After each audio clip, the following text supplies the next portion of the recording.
I am Jim Guest Jr. I am proud of being Junior because that represents my father.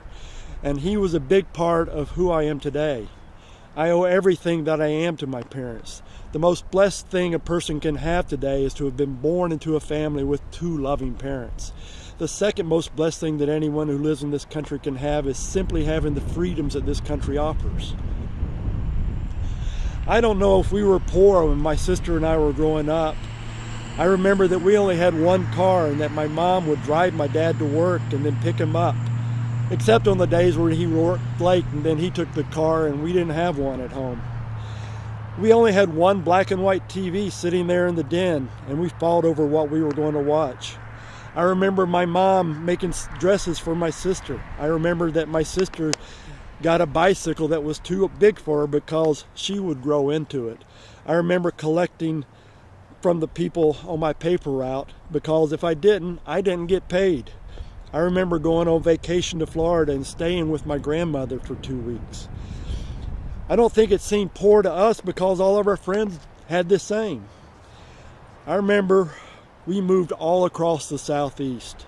My dad worked as a department manager at JCPenney's. The only reason we moved to Atlanta was because by the time I was in the 8th grade, we had already lived in 7 different cities, had moved 10 times because we rented houses as much as we owned them. Because of that, my dad quit his job at Penny's and got a job at Rich's here in Atlanta, doing exactly the same thing, but he did that because he was told he wouldn't have to move anymore. He took the job so his family could have something like a normal life. Except the normal life exceeded our grasp. My dad wasn't satisfied with what he was given in the corporate world. He started his own business working out of our garage in Stone Mountain in 1977. I'm proud to say that I was there with him from almost the beginning. I helped, but I wasn't the main cog because I was going to college at Georgia State, where I eventually graduated cum laude with a degree in history. But I kept working with my dad, and we added employees. And he got a partner which enabled their company to move out of our garage. I married my high school sweetheart, and that didn't last. And I kept working for our family's company as it added markets in Tennessee and North Carolina and Alabama. We moved our plant to Dawsonville, Georgia when we added markets in Florida, Texas, and Washington, D.C. And we hired more people. We hired Latinos, but we didn't ask them any questions. We hired more people when we expanded to Michigan and Ohio. And all this while I was working in the plant when it was needed. I was working in the office when it was needed. I was even driving trucks to Texas and D.C. when it was needed.